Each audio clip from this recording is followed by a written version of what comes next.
Today I'm going to walk you through the major developments in nuclear power.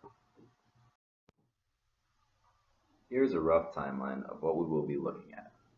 It starts with Einstein's special theory of relativity, which is the basis of the idea of turning mass into energy.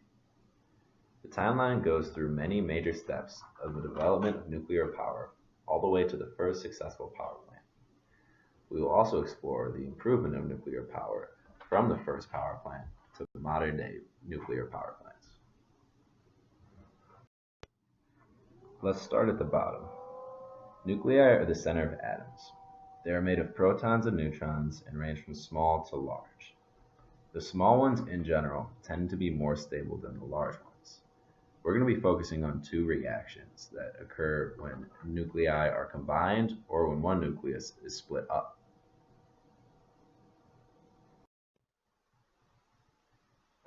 Nuclear fusion is a process when two or more light nuclei are forced together. Their combination will create large amounts of energy because the mass of the combination is less than the sum of the separated nuclei. The difference in mass is due to the differences in atomic binding energy between the nuclei before and after the reaction. This occurs in stars, such as our Sun, to create large amounts of heat and energy. This is done at incredibly high heats and in the presence of plasma, allowing the nuclei sufficient energy to fuse together. Research on nuclear fusion was classified until the 1958 Atomic for Peace Conference in Geneva because of the nuclear race between the US and the USSR during the Cold War era. There are currently several devices that use powerful magnetic fields to allow fusion to take place, called tokamaks, in use for researching fusion. Other devices, called stellar radars, are being used for research too. A stellar radar is used to study the best magnetic configuration for plasma confinement to allow for fusion. Experts are still unsure how close we are to harnessing fusion, with estimates between 10 and 30 years. Nuclear fission occurs when large, unstable nucleus splits into smaller, more stable nuclei.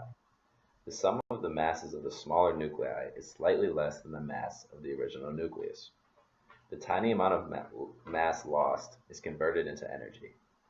The power released from this reaction is what led to the Manhattan Project, eventually leading to the development of the atomic bomb. The most important part of both fusion and fission is that energy is released, and very quickly people wanted to harness this energy. Because of this, some important pieces of legislation were put in place over the years to control the use of nuclear power. In 1946, the Atomic Energy Commission was created from the Manhattan Project. This group was tasked with overseeing the development of nuclear technology after the war. 2 years later, in 1948, the Argonne National Laboratory and the Westinghouse Corporation's Betzy's Atomic Power Laboratory announced plans to use nuclear power to produce electricity. In 1954, the Atomic Energy Act allowed companies to use nuclear materials to create nuclear power plants. The International Atomic Energy Agency was created in 1957 to promote the peaceful use of nuclear power everywhere. In 1942, Nobel Prize winner Enrico Fermi created the first self-sustaining nuclear chain reaction in the University of Chicago. By harnessing the power of nuclear chain reactions, people were able to develop the first nuclear power plant. The basic nuclear power plant involves using a nuclear reaction to heat a working fluid, commonly water, to spin a turbine.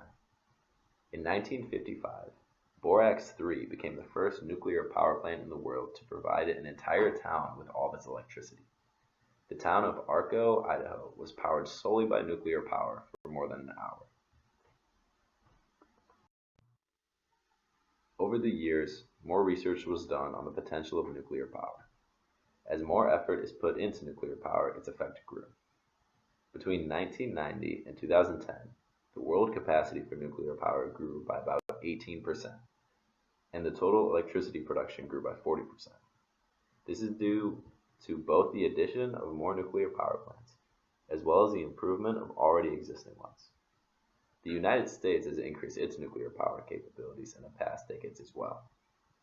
U.S. power plant performance has risen from 56% in 1980 to 66% in 1990 to 81% in 2012. As we begin to depend more and more on alternative forms of energy, nuclear power will be an increasingly important part of our lives.